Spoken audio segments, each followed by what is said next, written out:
Hello everybody, so today we will be talking about the phylum Ascomycota, also known as sac fungi.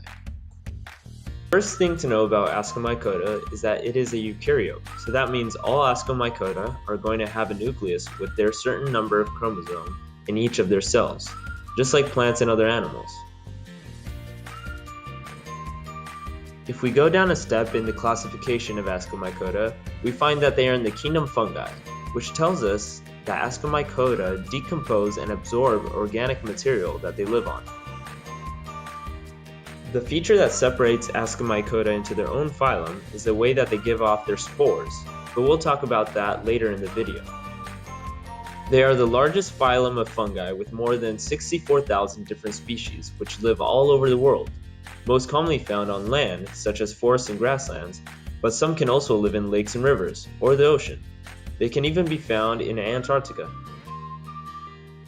One fascinating feature of the Ascomycota is that a single spore can carry out two different life cycles. Each is centered around different forms of sexual reproduction.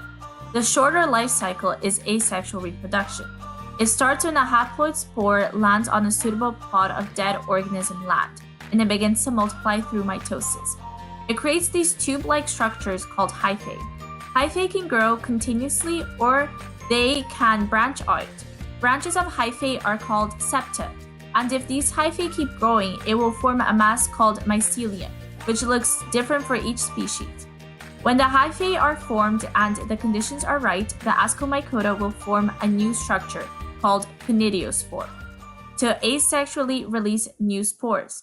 These asexual spores are referred to as conidia or conidiospores and break off from the fruiting structure.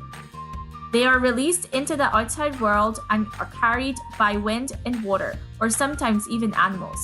Another way these fungi can spread is if the hyphae breaks off and starts growing in a new location. This is called budding.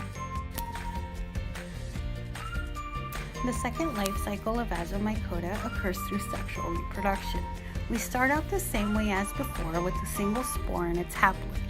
As it's growing and the haploid are branching out, there's a possibility that the haploid of two different spores of the same species will cross paths. Spores can either be a positive type or a negative type. If a negative and positive spore meet, they form a new structure as they fume, which then becomes two round structures. This process is called plasmogamy. The positive type of spore ball is called an ascogonium, while the negative type is called anthergonium. The new fused double cell has two haploid nuclei inside of it, which are called dikaryotic cell. In some species, it will form a new structure called an azocarp. When the dikaryotic Ascomycota is fully developed and the conditions are proper, they will form a new structure called an ascus. This functions as the bag that will hold the new spores. Inside, the two haploid cells will fuse to form a diploid nucleus, which immediately undergoes meiosis and splits into four haploid nuclei.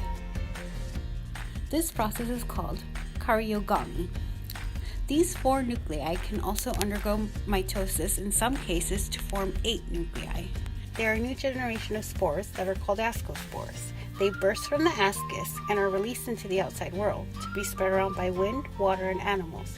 Just like the cardiospores, they restart the cycle. One of the most useful Ascomycota species is penicillin, which is used for medicinal reasons, cheese making, and other purposes. Another example is yeast, which is used in baking and alcoholic beverages. One of the most harmful examples of Ascomycota is Edothia parasitica, which has eliminated commercial growing of the American chestnut in eastern hardwood forests. A similar example is Ceratocystis ulmi, also known as Dutch elm disease. One Ascomycota that affects humans is called Aspergillus flavus, which contaminates nuts and grains and is toxic, as well as a strong carcinogen. Other cool examples include Amorphetica racinae, which can consume jet fuel. Various species make edible truffles, and some species can live symbiotically with other plants.